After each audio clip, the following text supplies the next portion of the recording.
साथियों, इतिहास में बहुत सारे पृथ्वीराज हुए हैं और एक कन्फ्यूज पैदा होता है कि कौन सा पृथ्वीराज द्वितीय, तृतीय, प्रथम, कच्छावा है, पृथ्वीराज राठौड़, पृथ्वीराज सिसोदिया। तो हम 6 या 6 पृथ्वीराजों के बारे में हम बात करेंगे। सबसे पहले पृथ्वीराज कच्छावा। पृथ्वीराज कच्छावा आमेर के शासक थे। खानवा युद्ध में ये मारे गए क्योंकि सांगा के समय ये खानवा युद्ध में गए थे और वहाँ पर इनकी मृत्यु हो गई। इसमें सबसे इम्पोर्टेंट बारह कोटड़ी व्यवस्था पृथ्वीराज कच्छावा ने लागू की। 12 पुत्र होने के कारण 12 कोटड़ी व्यवस्था इन्होंने बनाई। इसके बाद पृथ्वीराज राठौड़ बीकानेर के राजकुमार थे।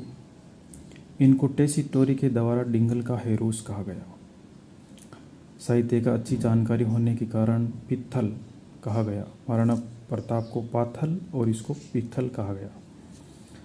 अकबर के द्वारा इसको गागरोन की जागीर दी गई।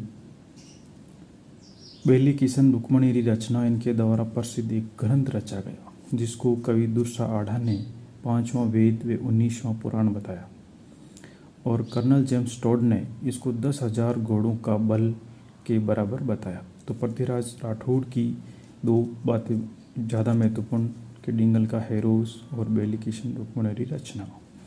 इसके बाद पृथ्वीराज सिसोदिया, इसको मेवाड़ का राजकुमार कहा गया। उडुआ राजकुमार के नाम से फेमस हुए और पत्नी ताराबाई के नाम पर अजमेरी दुर्ग का नाम बदलकर तारागढ़ दुर्ग रख दिया पृथ्वीराज सिसोदिया ने। इसके बाद पृथ्वीराज चौहान प्रथम, द्वितीय और तृतीय की हम बात करें तो पृथ्वीराज चौहान प्रथम, इसको एक उपाधि मिली थी परम भट्टारक महाधिराज। तुर्क की सेना को हराने के कारण इसको तुर्क सेना का विजेता कहा गया। इसके पुत्र थे अजीराज जिन्होंने अजमेर बसाया। तो पृथ्वीराज चौहान प्रथम की केवल एक बात महत्वपूर्ण, परम भट्टारक महाधिराज की उपाधि। पृथ्वीराज चौहान द्वितीय केवल एक बात महत्वपूर्ण, एपर गांगे की